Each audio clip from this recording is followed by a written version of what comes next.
Hey guys, hope everyone's having a great week.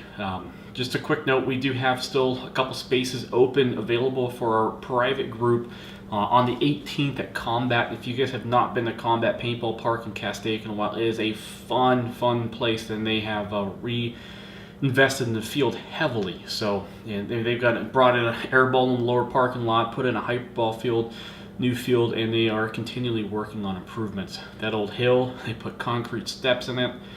So it's pretty good, man.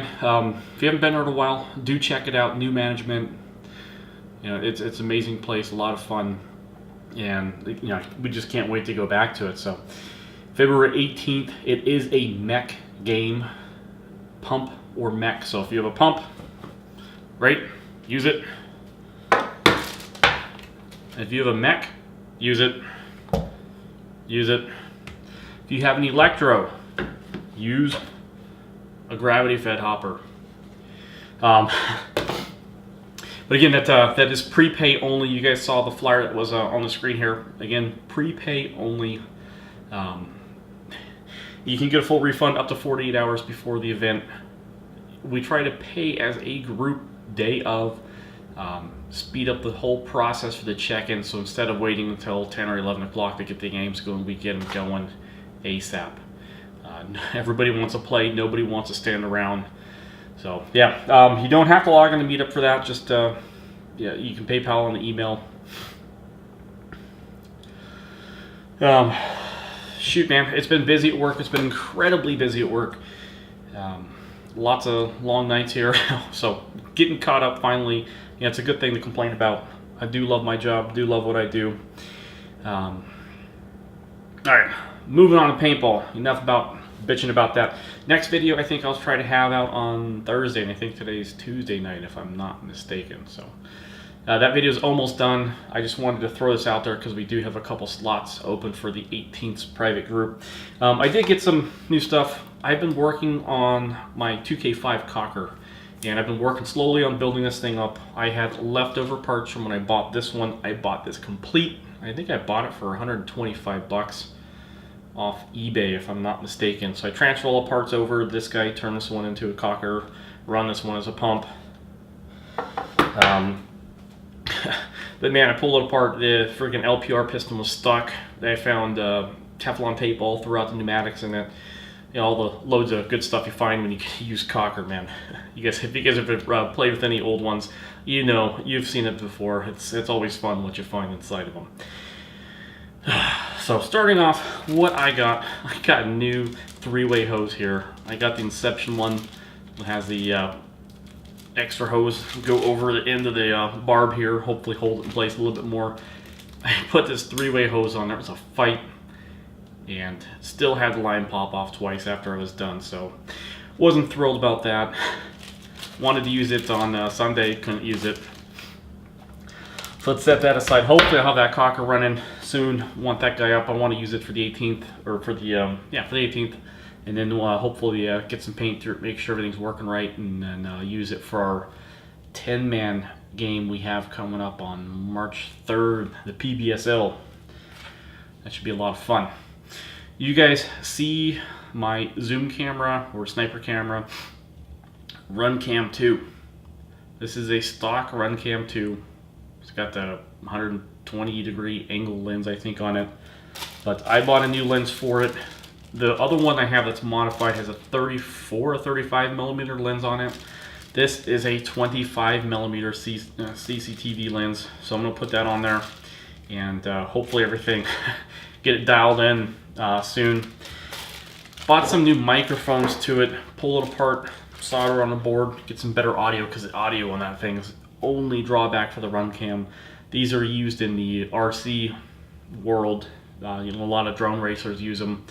They're cheap, they're rebuildable. You can get the plastic housing for 10 bucks. You can get new lens modules, you name it. Extremely cheap. What else? I got an Automag RT parts kit for this guy. The bolt, I think when I first got it from my friend, he gave it to me. Everything worked fine. Had a slight leak from the tube somewhere over here, leaking out of the grip frame. I pulled it apart, replaced the O-ring from the kit he had, but the bolt the actual plastic bumper on it was sticking to the housing. So the bolt wasn't cycling. Cleaned it up, lubed it, played around with it, worked. Went to go use it next time after it sat for a week. DOA again. So got a new parts kit. I'm gonna do a new spring, put the new bump stop in there, and give it a good rebuild. I haven't played inside an Automag in quite a while. Not used to them. Gotta go look it up. What else we got? So I got some APX paint. This is excess paint from the 10-man open they had out here, mechanical event. APX, they've been making paintballs for a while. They are local out of Anaheim, California, and these guys, they have a reputation to overcome. You know, APX was known for being incredibly small-sized balls, 6.72, 6.75. Pump community hated him for it because he just roll out city. The other reputation they had, so they're known for incredibly small-sized balls.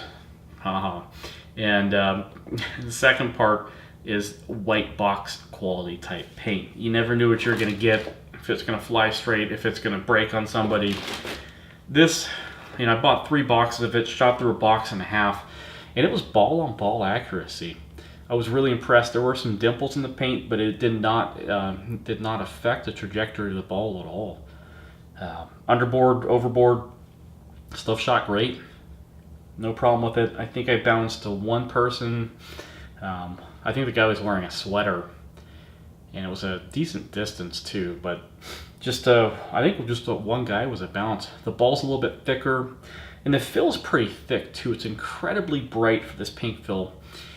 Some fills, like Vulcan, some Empire fill, and it breaks on somebody, it splats.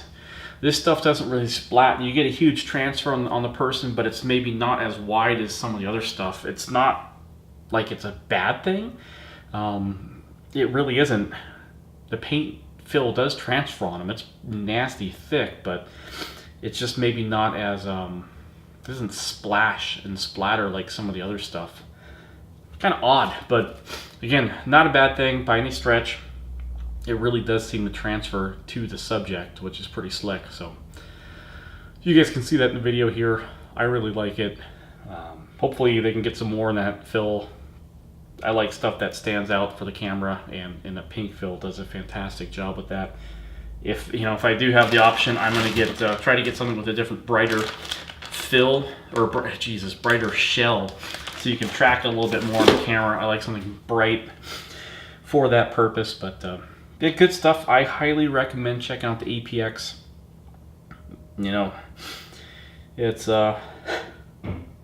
good stuff. The price is right, paint's right. You can't ask for much more.